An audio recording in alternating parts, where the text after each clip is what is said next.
ये जो वीडियो आप देख रहे हैं ये तब की वीडियो है जब कुरैशी जी को बाइक पर हॉस्पिटल लाया गया।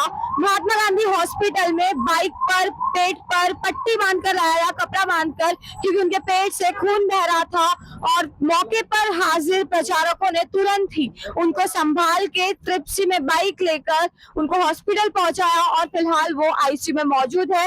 फिलहाल मैं आपको हॉस्पिटल के बाहर के विजुअल दिखाना चाहूंगी, जहां पर चप्पे चप्पे पर पुलिस की टीम मौजूद है। पुलिस हर फ्लोर पर मौजूद है ताकि इन पर ऐसा फ्यूचर में और कोई अटैक ना हो सके। उनकी सुरक्षा की पूरी निगरानी रखी जा रही है और इसी के साथ कुरैशी जी की हेल्थ का भी ध्यान रखा जा रहा है।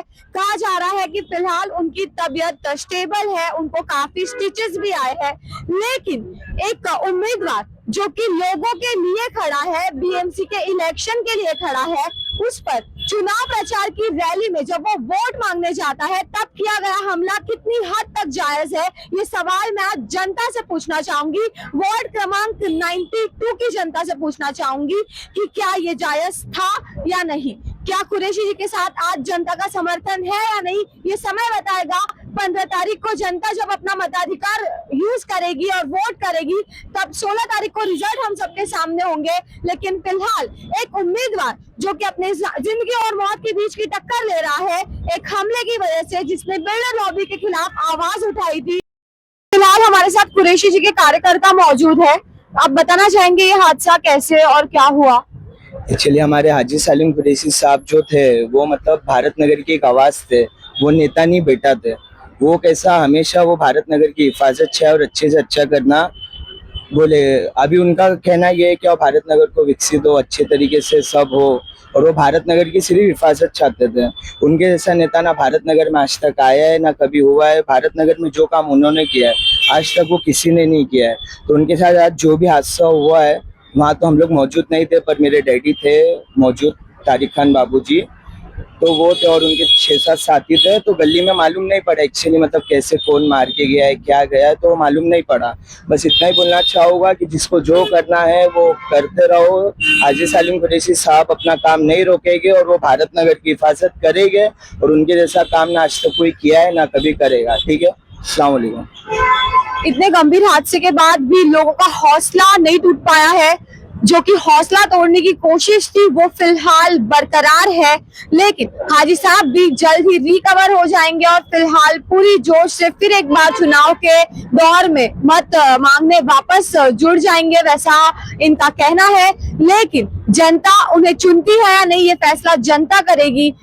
दर्शक मित्रों, फिलहाल डीसी न्यूज इंडिया की टीम एक बड़े ही सेंसिटिव मुद्दे पर पहुंच चुकी है, बांद्रा के महात्मा गांधी हॉस्पिटल में, जहां पर वार्ड नंबर 2 के शिंदे शिवसेना ग्रुप के कंटेस्टेंट हाजी सलीम कुरैशी जी पर जानलेवा हमला किया गया। बीच रैली में आकर एक शख्स ने उनके पेट पर चाकू से वार किए।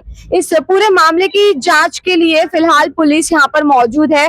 हाजी सलीम कुरैशी फिलहाल जिंदगी और मौत के बीच की टक्कर दे रहे हैं और आईसीयू में एडमिट है। पर इसी बात पर हम ज्यादा जानकारी लेंगे इन्हीं के पार्टी के कार्यकर्ताओं से। सर, आपका नाम बताइए। फिरोज खान। फिरोज खान जी हमारे साथ मौजूद है और सुलेमान जी हमारे साथ मौजूद है। ये एग्जैक्टली कैसे हुआ और कितने बजे हुआ? ये 4:45 बजे के टाइम पे, रैली के टाइम पे हुआ। हम लोग पद यात्रा निकाले थे, हम लोग डोर टू डोर कैंपेनिंग कर रहे थे। हमारा 3 गली का था।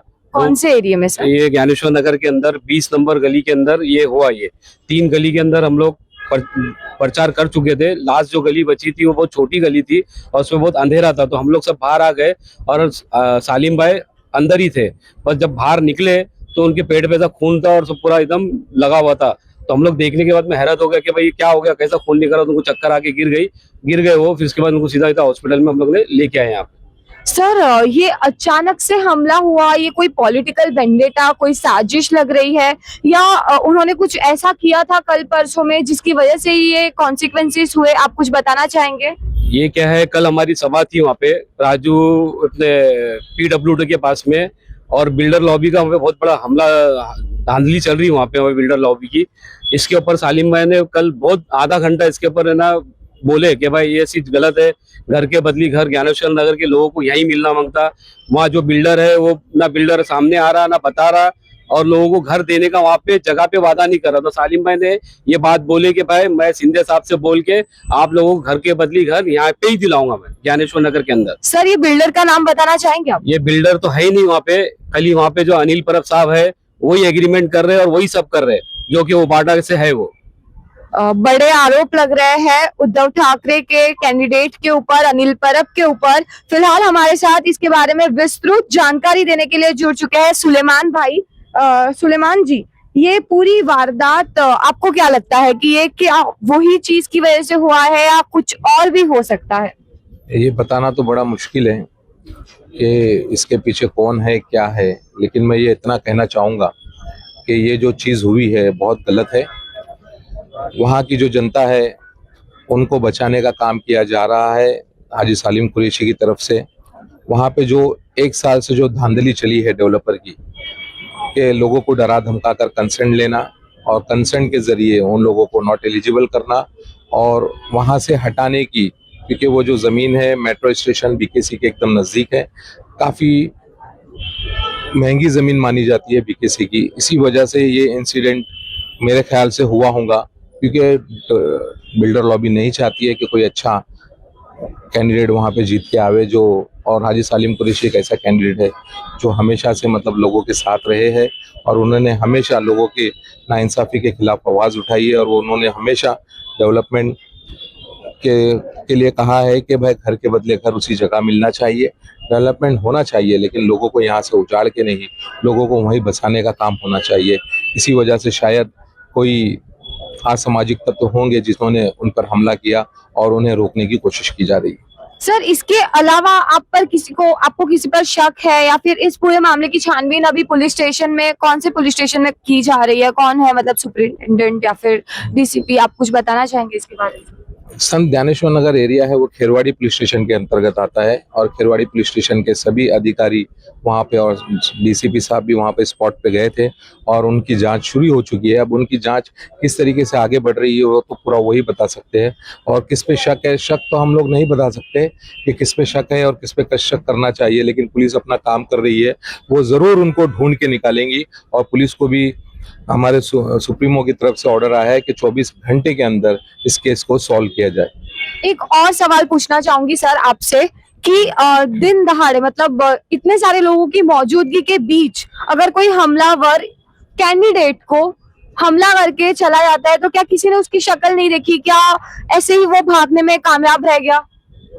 एक्चुअली जो गली के अंदर ये हादसा हुआ वो गली इतनी तंग गली है कि उसके अंदर अगर 15 से 20 लोग एक साथ अगर चले जाए और अंधेरा होने की वजह से वहां पर मतलब एक दूसरे का हाथ पकड़ना पड़ता है, क्योंकि गली में 1 से 2 लोग मुश्किल से निकलते हैं।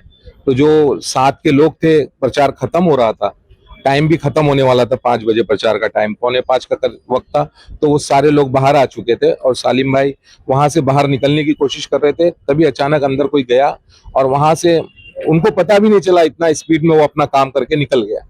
जब वो गली से बाहर आए तो लोगों ने देखा कि उनके पेट से खून निकल रहा है। आप देख सकते हैं किस प्रोफेशनलिज्म से इस पूरी वारदात को अंजाम दिया गया है। मैं आपको दिखाना चाहूंगी कि इनके सपोर्ट में फिलहाल हॉस्पिटल में कितनी भीड़ जुटी हुई है। मैं शायद इन सबसे स्टेटमेंट नहीं ले पाऊंगी, लेकिन फिर भी मैं पूछना चाहूंगी कि क्या हाजी जी का आपके साथ कैसा रिलेशन है? हाजी जी कैसे प्रकार के इंसान है? क्या वो उनके दुश्मन है बहुत ज्यादा या फिर वो किस प्रकार के इंसान है? आप बताइए जी। वो एक हमारे भाई है और एक अच्छे नेक इंसान है, और इतना ही मैं आपको बोल के। क्या आप भी मौजूद थे उस रैली में? मैं मौजूद नहीं था, मैं कुछ और काम कर रहा था वो टाइम पे, लेकिन हाजी सालिम चाचा जो हमारे हैं उनको अभी हमारी तरफ से फुल सपोर्ट है और पूरे भारत नगर की तरफ से सपोर्ट है और हमारी इंशाल्लाह जीत भी फिक्स है अभी। और हम लड़ेंगे उनके लिए, उनको हम लोग उनके लिए हक के लिए लड़ेंगे और जो था उसको कानून बस सजा देवे, हम लोग यही चाहते और कुछ नहीं चाहते उससे।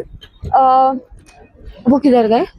जैसा कि हमने देखा कि शाम को 5 बजे का समय था, 5 बजे अंधेरा भी इतना नहीं होता, लेकिन फिर भी जैसा कि कार्यकर्ताओं ने कहा कि वहां पर इतना अंधेरा था, तो इससे हम समझ सकते हैं कि यहाँ के रोड, रास्ते और गलियों की हालात कितनी बेकार होगी कि शाम को 5 बजे अंधेरा था गली में, जिस इतनी तंग गली थी जहां पर जाने के लिए लोगों को हाथ पकड़ के जाना पड़ता है, मत मांगने के लिए लोगों को हाथ पकड़ कर जाना पड़ता है, और इतनी खुफिया गली में, इतनी तंग गली में आकर कोई बेहद सलूकी से अपना काम करके चला जाता है।